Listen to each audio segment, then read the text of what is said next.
हम यहाँ तिरुपरंकुंड्रम में हैं, जो न केवल एक धार्मिक मुद्दे के लिए बल्कि राजनीतिक और न्यायिक कारणों से भी खबरों में रहा है। इसे कुछ लोगों ने भाजपा का क्षेत्रीय हिंदुत्व का प्रचार या भाजपा की मृगण रणनीति कहा है, क्योंकि एक दरगाह और एक मंदिर वास्तव में एक ही पहाड़ी पर हैं और जहां एक कार्तिकेय दीपम जलाया जाएगा वह एक विवाद का केंद्र बन गया। चलिए बात करते हैं। आपका नाम क्या है? मेरा नाम नयन तुरन है। तो ये जो दीपस्तंभ है, इसके बारे में कुछ बातें विवादास्पद हो गई। कानूनी मामला हो गया कि इसे कहाँ जलाया जा सकता है। यहाँ के लोग क्या सोचते हैं? लोग ऐसा है कि एक पक्ष कह रहा है कि जलाना चाहिए, एक पक्ष कहता है कि इस जगह पर ये कार्तिकेय स्तंभ है, वे कहते हैं कि उसी पर जलाना चाहिए। एक पक्ष कह रहा है कि ऊपर दरगाह के पास ही जलाना चाहिए। दरगाह वाले जो हैं, अगर जलाया जाता है तो दरगाह वालों का इससे कोई संबंध नहीं है।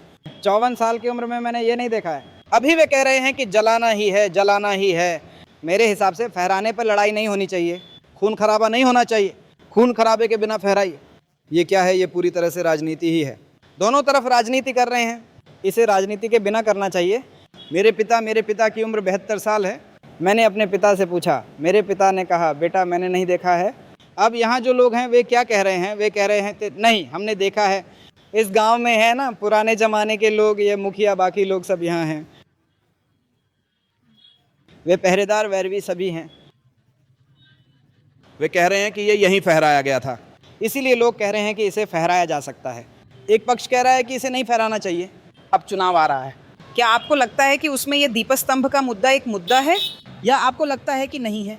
नहीं मैम, वो एक मुद्दा ही होगा। अगर आप पूछें कि कैसे, तो ज़्यादातर जो लोग इसे एक मुद्दा मानते हैं वे मान सकते हैं, जो लोग इसे मुद्दा नहीं मानते वे भी मान सकते हैं। दोनों पक्ष हैं। हिंदू धार्मिक समूह कह रहे हैं कि यहाँ जलाना चाहिए। हाँ, हिंदू मक्कल काची हिंदू वे कह रहे हैं कि जलाना चाहिए, लेकिन मेरे जैसे नेकनियत लोग कहते हैं कि हमेशा की तरह जलाने वाली जगह पर जलाना चाहिए।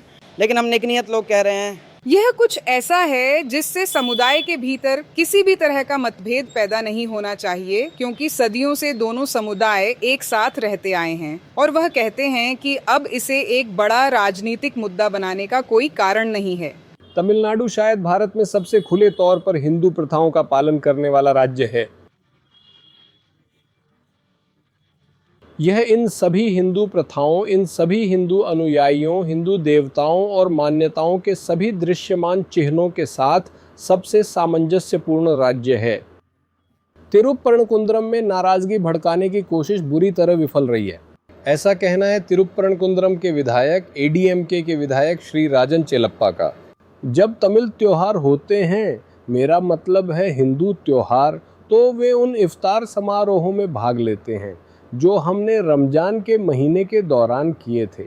मैं हर साल मेज़बानी करती हूँ, लेकिन उनमें से हर एक को हम कॉल इसे समत्तो नोन्ब निगलची, और हमारे पास एक ईसाई पादरी, एक हिंदू पुजारी और इमाम और आम आबादी होती है जो अपना रोज़ा खोल रहे होते हैं और हम सब एक साथ खाते हैं। हम चाहते हैं कि वह जारी रहे।